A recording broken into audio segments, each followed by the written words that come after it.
This press conference has been necessitated by the developments that are happening in our country. In the historic referendum of 2013, the people of Zimbabwe promulgated a new people-driven and democratic constitution. The process of making this constitution was fraught with danger, including violence and intimidation and even murder of people who were supporting the constitutional process. Despite these difficulties, the people of Zimbabwe persevered and delivered a constitution that stands among the best in the world. Our constitution is the most comprehensive Bill of Rights on the African continent. It has institutions supporting democracy. And most importantly, it prescribes term limits for both the president and the parliament. We therefore, as the MDC, regard this document as a sacrosanct whose integrity must be preserved. Following the coup of 2017, Zanu PF promised a new era. In fact, they promised a second republic. In the eyes of many people, the government was promising that it was making a clean break from the politics that has been exercised for a long time under the First Republic of Robert Mugabe. We believed that they would uphold the principles of the rule of law, constitutionalism, and in particular, we believed that the president was going to safeguard the constitution. To our surprise, after the 2023 elections, some elements within Zanu PF started advocating for the third term. And this third term was initially targeted at the president only. The president himself, Dr. Mnangagwa, initially distanced himself from the calls for the third term. But what has happened within Zanu PF seemed to throw doubt on what the president actually meant. Reports also indicate that the opposition in parliament has now jumped onto the bandwagon for the calls for 2030. We as the MDC stand opposed to the calls for the extension of term of the president and of parliament.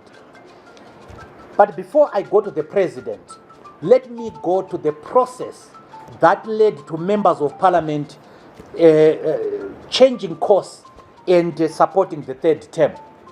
And this happened in circumstances that we think are extremely humiliating and self-serving. And I want to remind us that the said members of parliament were invited for a party at State House. Number two, they were promised additional motor vehicles by parliament and better working conditions by parliament. Number three, they were invited to the president's farm in Kwekwe, at which place they then uttered that they were supporting the third term. Fourth, for the first time, members of the opposition were given food to distribute. They were given bags of rice. I want to state it for the sake of completeness. We cannot sacrifice principle. We cannot sacrifice the people of Zimbabwe on the altar of individual gain. The President Mnangagwa himself said that he was not running for the third term. But we are surprised that he allowed the Zanu PF Congress to make a resolution for the third term. He has allowed at his own farm members of the opposition, members of Zanu PF, to still talk about the agenda 2030 or the agenda of the third term.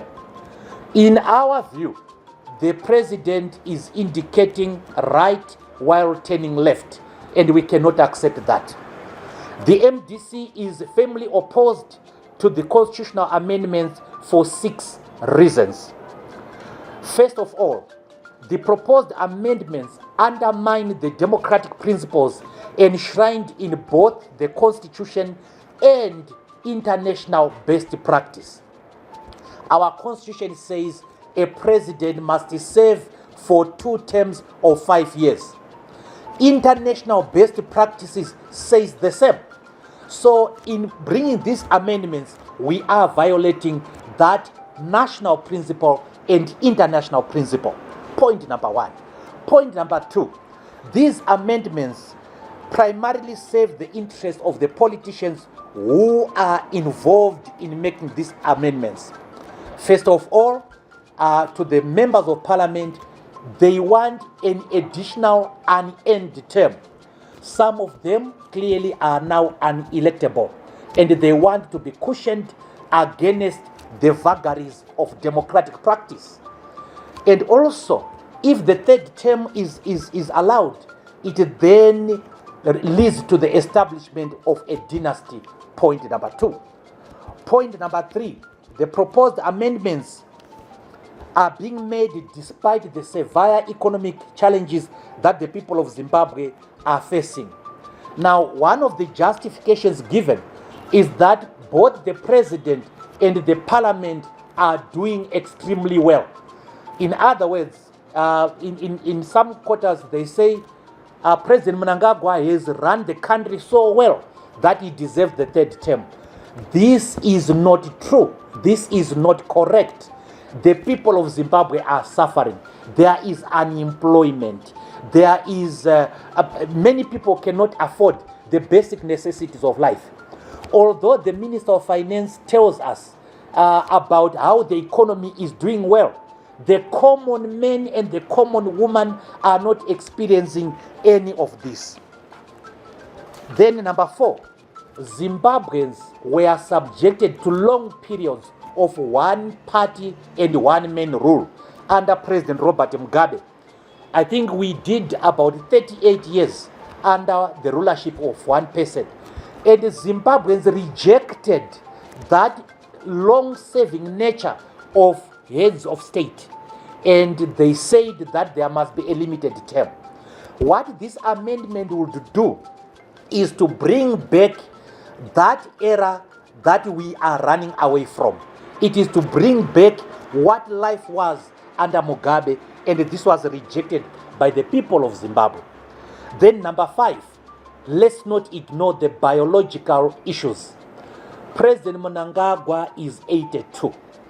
At the time that his term ends, the legitimate term ends, 2028, he will be 86. At the time that the proposed term, additional term ends, he will be 91. Why should Zimbabwe have that type of ruler? Zimbabweans never voted in the constitution that they wanted to be run by geriatrics. They never voted that they wanted a person to serve despite more terms, despite having served his term.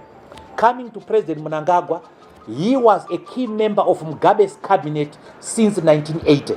Of course, he shares the successes and failures of the First Republic, and especially the consignment of the people of Zimbabwe to the poverty that they have been consigned to under at least the First Republic.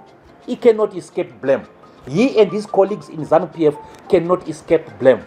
Then number 2, President Mnangagwa took power in 2017 and completed part of Mugabe's term.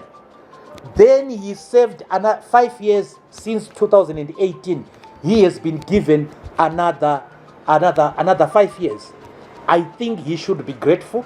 I think his family should be grateful. His party should be grateful. The people of Zimbabwe say there must be term limits, and term limits there should be.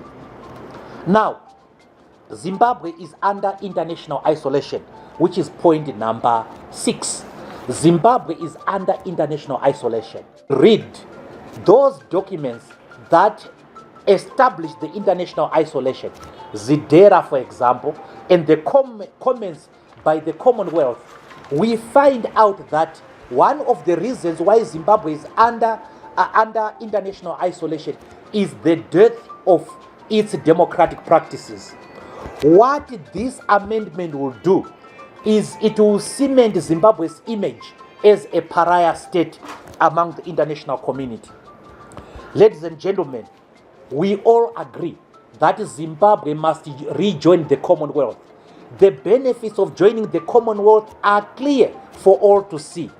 The games for our sports people, developmental grants, favorable travel conditions, favorable business conditions, scholarships for our students. All of these are benefits associated with joining the Commonwealth.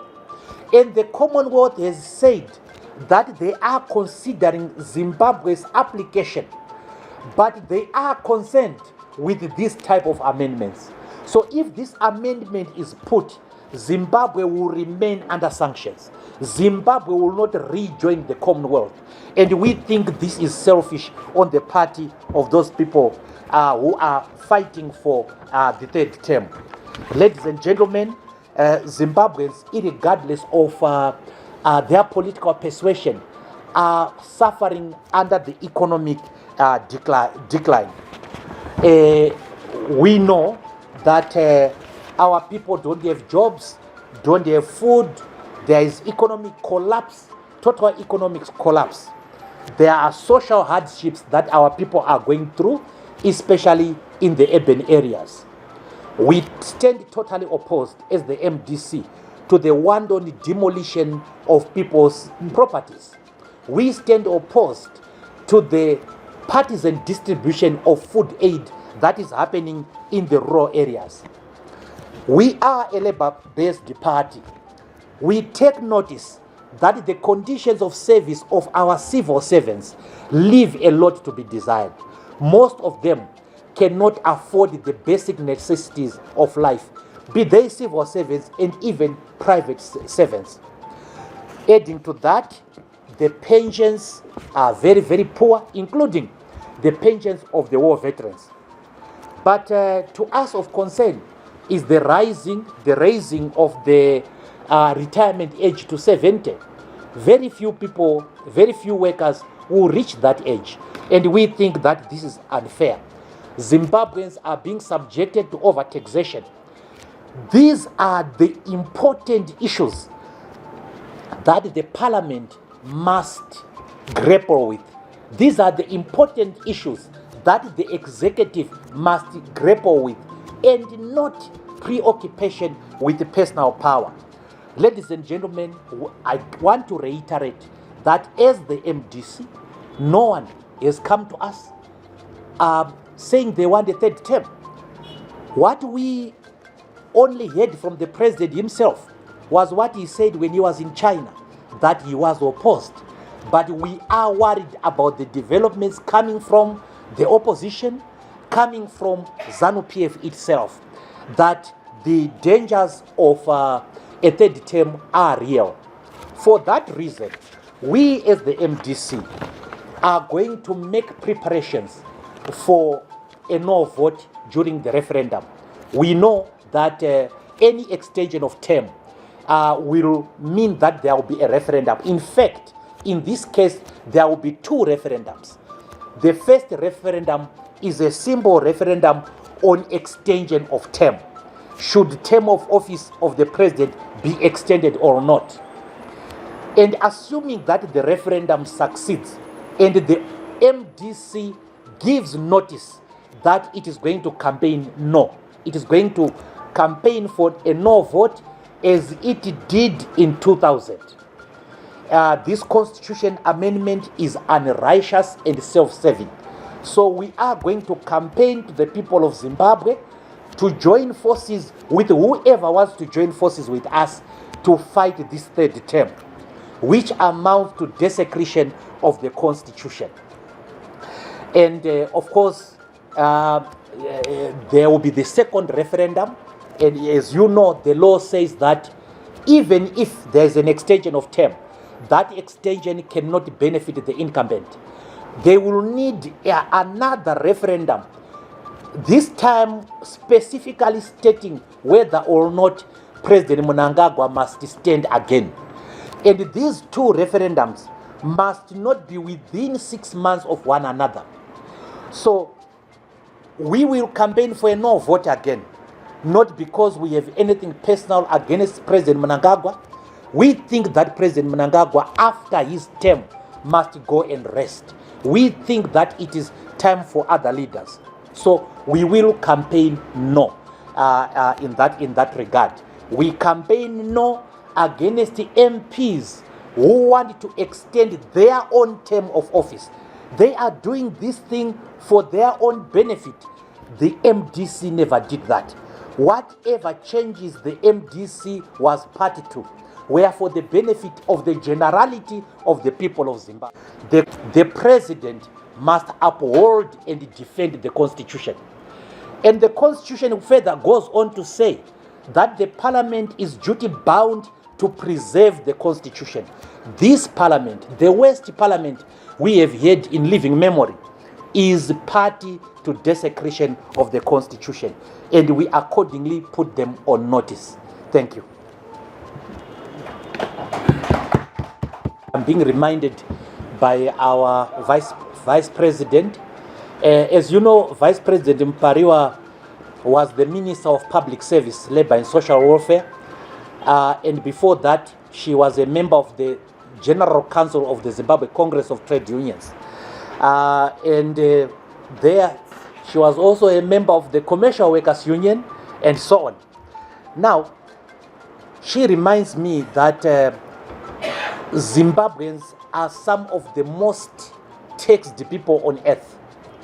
There are a lot of taxes and so on, and we stand opposed to that. This is what this government and the parliament must grapple with, and not on the personal issues of extension of term. We will work with all progressive forces. We don't care whether they are from Zanu PF, they are from the opposition, as long as they are opposed to the third term. We are duty bound as a people to preserve our constitution, because this is the treasure that we are leaving to our generations, our future generations. Thank you very much. Very much. Let me dispel an item of propaganda that is being circulated by the people who see the impeccability of our stance. The MDC stance is consistent. We said this last year. We said this last year, mid last year, end of last year. We are saying it this year that we are opposed to the third term. At no point did the MDC ever advocate for an extension of any term. Now, where do these people get this propaganda from? They get it from our fight against the delimitation. We fought against delimitation in 2023, and we said that the delimitation must be redone, and the president must proclaim elections after the delimitation. At no point did we suggest that the election must be postponed. We never said that. And we challenge people to go to our constitutional court application and look at the draft order. The draft order is what we were asking the court to do for us. We were never asking for an extension. The people who came to court for an extension were the CCC. They sent Jeremiah Bamu to come and argue that the election must be postponed by 1 month. We at the MDC were saying the delimitation must be redone, and there was still time to redo the delimitation and still have the election within the timetable. And I want to say the MDC has always had a responsible leadership. Yes, I visited the State House on 2 occasions. The first occasion, I visited the State House as a member, as the leader of the opposition. And in terms of the constitution, I should interface with the head of state. I went to see President Mnangagwa with 21 demands.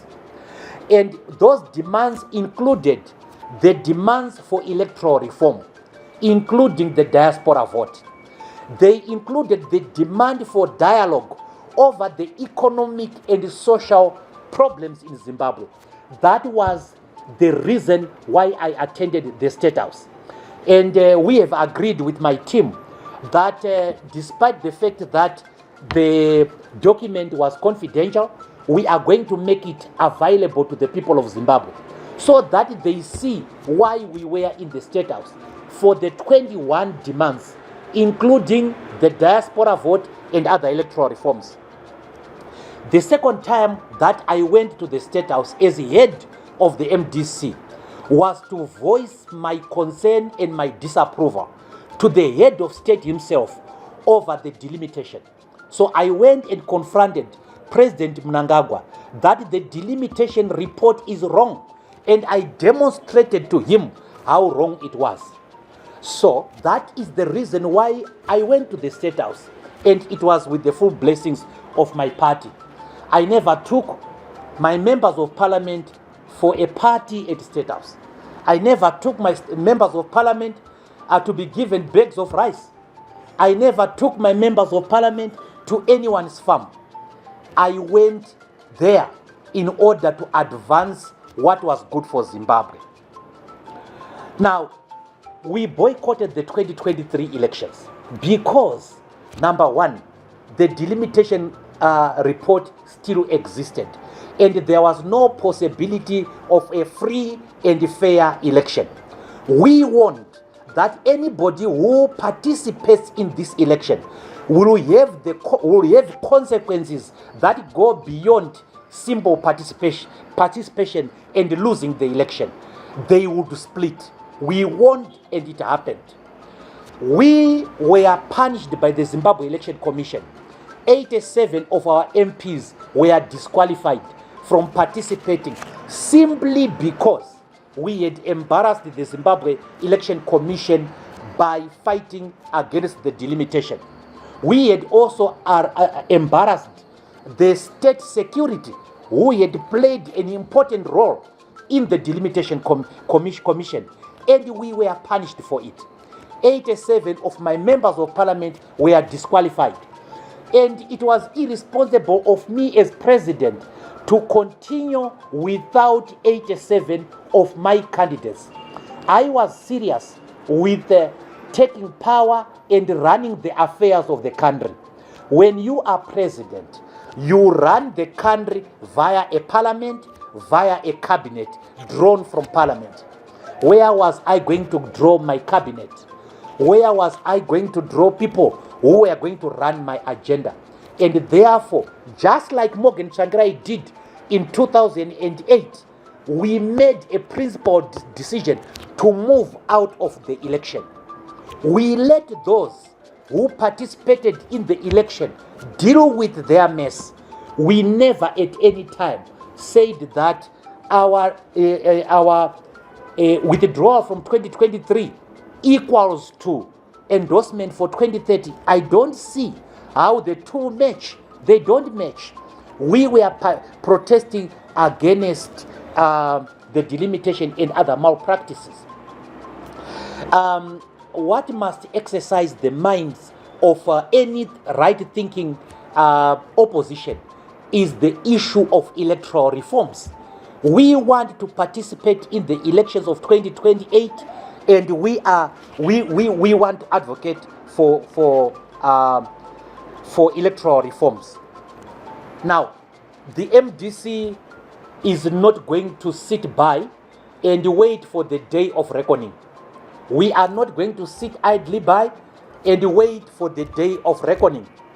There are enough telltale signs that Zanu PF and the state are serious about the third term. If they were not serious about the third term, they would not put it as a resolution at their Congress. They would not mention it in the presence of the head of state.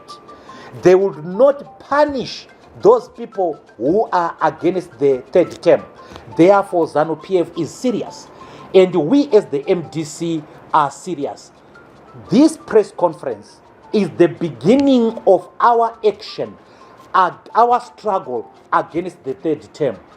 We are advising the nation of the reasons why we are going to take certain decisions.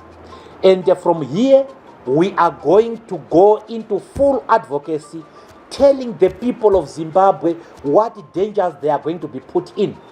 We are going to be approaching members of the opposition, other people in the opposition. We don't care what they've said about us. We don't care how they've reacted to us. What we care for is what is in the best interest of the people of Zimbabwe. So we are going to approach them to make them see light this time that there is a danger. We warned them of the danger of delimitation. They didn't listen.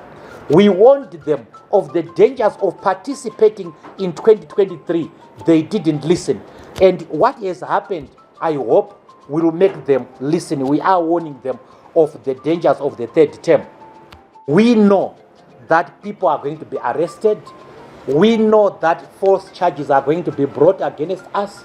We know that some people are going to be incited against us. In fact, we know that some elements within the state wants to stoke a rebellion within the MDC on the basis that the current leadership are an obstacle to the third term, and they are going to sycophants. People they think are sycophants within the MDC to say that we must destabilize the MDC. We know that, and we are prepared for that. But we are going to keep on knocking. We are going to pull ZEC kicking and screaming into delivering a free and fair referendum. And if we campaign well, and the people of Zimbabwe vote overwhelmingly no, it will be very difficult to cheat. They tried it in 2000, but the gap was so overwhelming. The work that the MDC, the ZCT and other forces had done at that point in time, the NCA, was so great that it was difficult to cheat. So we are going to have a free and fair referendum. We are going to force ZEC to have a free and fair referendum, whether they like it or not. As the Cuban hero says, Jose Marti, he was, before Fidel Castro, there was a man called Jose Marti. And Jose Marti said, rights are not asked for, they are demanded. They are not freely given, they are taken. We are going to make sure that the government will not cheat at the referendum. And we are preparing for that. That does not mean, of course, that they are not going to cheat, but we are going to fight that. This question. Our program of action is going to be rolled out. But we want to assure you, we want to assure the nation that as we did in 2000, where we felt that the government was shortchanging the people of Zimbabwe, we organized a no vote. We shall do the same in 2025 etc. I am told that there is a race against time. Some people want to bring an amendment in the parliament to beat August 2025. Why beat August 2025? Because once you get to August 2025, you are 2 years into the presidential term. And 2 years into the presidential term is also regarded as a term. A person who has done 2 years into their term have done a term. And I think the very funny lawyers that they are consulting are telling them two falsehoods. The first falsehood is that if the presidential term is changed from 5 years to 7 years, then it's not covered by the constitution, it's not an extension. That's what the lawyers, the funny lawyers are telling them. Now, we wrote that constitution, and that clause, ladies and gentlemen, if I may share with you, was drafted, was negotiated by 6 people. Paul Mangwana of Zanu PF, Jacob Mdenda of Zanu PF, Edward Mukosi of MDC Green, Josephat Chuma of MDC Green,